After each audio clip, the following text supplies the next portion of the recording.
Hello, this is how to install Xcode on your Mac computers. What you need to do is to go to the App Store and in the search type Xcode, and the Xcode is going to come up. Click on the icon at the right to download it, and it's going to take a while, so it's just a long process. Wait for it. You have to have sufficient amount of time. Make sure you set aside enough time based on your internet connection.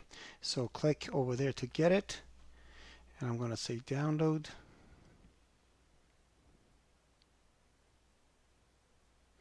So it says the current version is Mac OS 13 or later, but you can download the latest compatible version because the uh, Mac computer that I have is an old one. It's requesting, it's telling me this. If you have a new Mac, it's not going to show you this, and just download it. Then wait for the download to complete. As you see, approximately 30 minutes later, now the download is complete and it's installing the Xcode.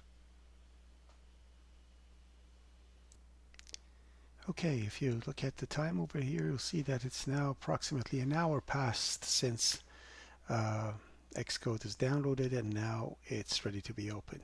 So now if we go to we can either open it right over here, or we can go to our launchpad over there and find Xcode and run it.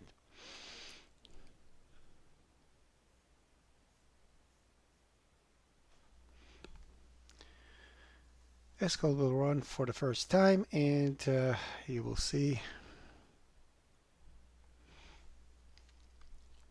the first setup is going to appear. We'll wait for it. I'm going to pause for it to run for the first time. Okay, now that it's installed, it's asking, depending again on what type of Xcode you're installing, it's gonna ask you the platforms you would like to install. If you want to do watch OS programming or tvOS programming, you can add those platforms too, but the two that you need is iOS and Mac OS, whatever the version of your computer is, and continue, and that is going to start installing those platforms for you.